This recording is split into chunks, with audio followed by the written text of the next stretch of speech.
Welcome. I'm Leslie Canham. I'm Mary Gavoni. I'm Linda Harvey. I'm Olivia Wan, and together we are the Compliance Divas. Welcome to the Compliance Divas podcast. I'm Mary Gavoni, and I'll be your moderator for this episode. We bring clarity and simplicity to compliance by navigating the regulatory world to keep you on course. You can subscribe to the Compliance Divas podcast through your favorite podcast channel or on our website, thecompliancedivas.com. Any of the resources that we mentioned during this episode will be on our Compliance Divas website. You can just click on the resources tab. And if you have questions as a follow-up to this episode, you can submit those to support@thecompliancedivas.com.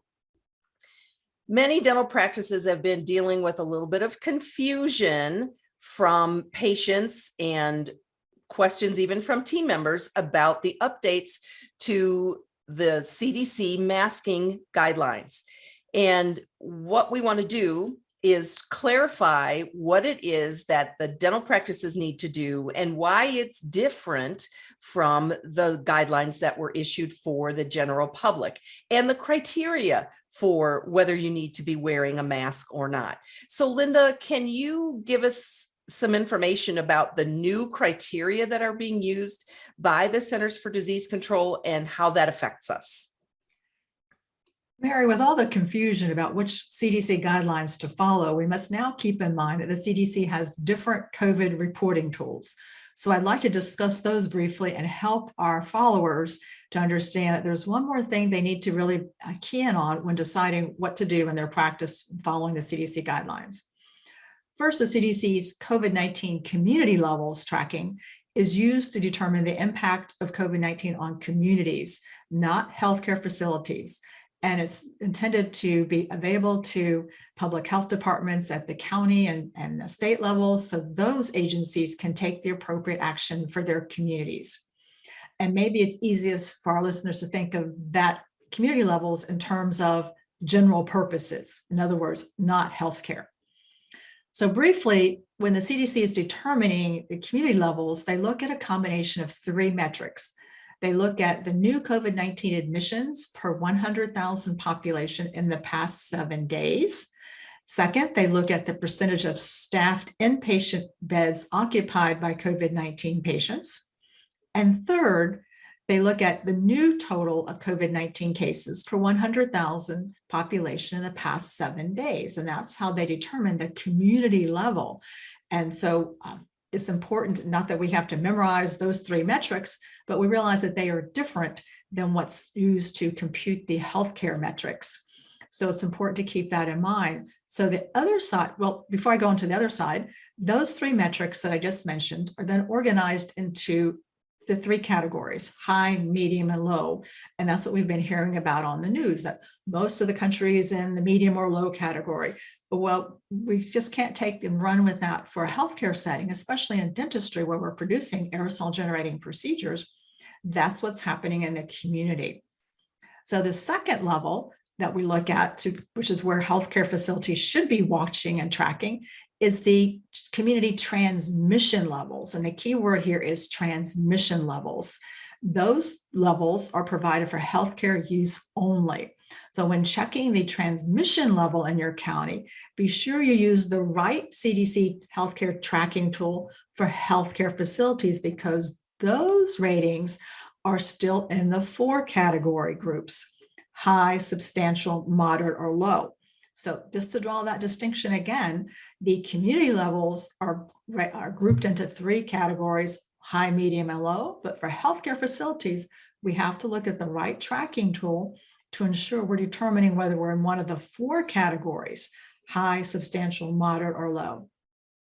And then, Mary, clearly it says on the CDC website, on the community levels page, the CDC has a disclaimer for healthcare facilities, which states that COVID-19 community levels do not apply in healthcare settings such as hospitals and nursing homes. Now, remember, just because dental offices or medical offices aren't specifically listed, we are a healthcare setting. So instead, healthcare settings should continue to use the community transmission rates and follow the CDC's infection prevention and control recommendations for healthcare workers. So we know over the past several years, Mary, there's been many times when the CDC has made an update for the general public or for even schools. And how many of us hear questions from our friends and colleagues and clients? Oh, the CDC just said that we don't have to be 6 feet distance, we can do 3 feet.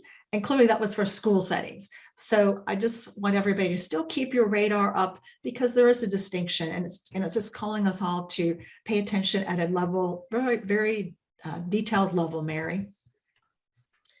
Thank you, Linda. That was a great explanation. And unfortunately, there's been some information circulated around in the profession that implies that these community settings apply equally to dentistry or to healthcare settings, and they do not. That's really important.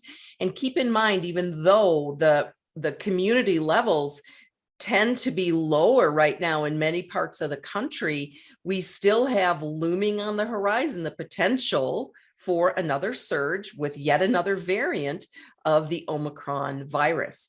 So Leslie, can you talk to us a little bit about the differences between what the CDC guidance may say and what local states or local health departments may say about masking guidance? Certainly, Mary.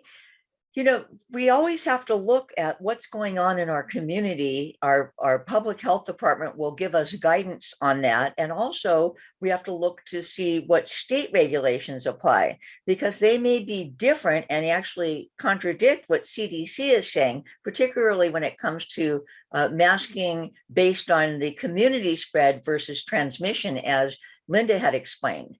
In California, we had some pretty distinct information on how to proceed. And it does contradict a little bit what CDC says, but at the beginning of March of this year, 2022, the California Public Health Department strongly recommends that all persons, regardless of vaccination status, continue to mask indoors. And the guidance replaces the former requirement that unvaccinated individuals wear a well-fitting face mask in indoor public settings. So we're talking all individuals. That's a strong recommendation. And then we also want to make sure that we understand that the Public Health Department guidance clearly states that face masks are still required for everyone, regardless of vaccination status, in specified high-risk settings, which is copacetic with what CDC says, but it also identifies dental offices and other healthcare settings that were specifically spelled out by California Public Health Department. Now, again, that part's consistent with CDC guidelines, and a lot of times our patients don't recognize that. So dental office staff and patients must continue to wear face masks. And dental offices in California are still required to screen patients for COVID-19 prior to their appointments. And any of the healthcare personnel that are involved in aerosol generating procedures are still required by OSHA to wear N95 respirators or equivalent or better when involved in an aerosol generating procedure, in accordance with Cal-OSHA's emergency temporary standard for COVID-19. So we need to look at public health department first for the state. We need to look at what county ordinances might be for the location of your practice. And we also need to look at OSHA when we are making a determination of wearing PPE and masking requirements. Thanks, Leslie. I appreciate that clarification. So the bottom line is, and I think it bears repeating over and over, the pandemic isn't over yet, even though the numbers of cases and hospitalizations are declining. As I mentioned earlier, there's still the possibility of another surge because we have yet another variant.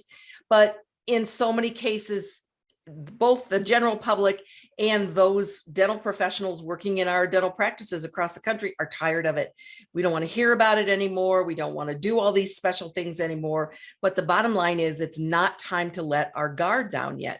So Olivia, can you help us with some ideas about how do we help the patients to understand that just because CDC says I don't have to wear a mask when I go to the grocery store, why do we still have to wear a mask when I come into your dental practice? Sure, Mary. I think it's important to remind them, as we've stated previously, that we are following CDC guidance for healthcare settings, and that a dental office is not the same as a public setting, such as a grocery store, Walmart, or whatnot. And one of the ways that we can avoid a confrontation with a patient or a pediatric patient's parent would be to provide advance notification that your office continues to require source control in the lobby area and follows the CDC's latest guidance for healthcare settings. So it's a good idea to advise the patient ahead of time. You can do that through your automatic text reminders that they must bring a mask or a mask would be provided. Also, make sure that the signage is displayed on the entrance door so they are aware. Now, I can tell you personally, I've had a couple of doctor appointments recently, medical doctor appointments. All of those offices required patients to be masked up.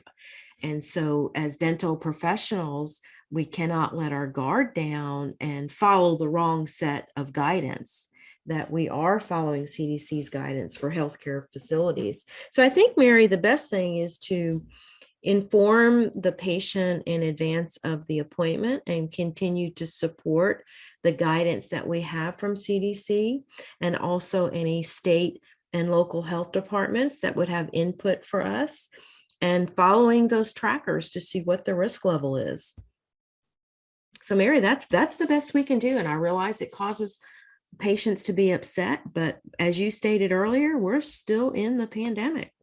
You're so right, Olivia. And I think the other thing we need to do is make sure that patients understand that we're trying to create the safest environment for them, and we're doing it for their safety, not to punish them, as some people see it as punishment to have to wear a mask. So as we continue through the remainder of the pandemic, we don't know how long it's going to be. We hope it's over sooner rather than later. We need to be diligent. We need to keep reminding not only our patients, but the rest of our team that we still need to take these precautions to keep ourselves as safe as we can. So we hope that this episode helped to clear up some of the confusion that's out there about masking guidelines. If you do have any questions, please submit them to support@thecompliancedivas.com, and also make sure that you take a look at the references that we will have in the resources section on our Compliance Divas website, thecompliancedivas.com. So thank you for listening, and we'll see you next time.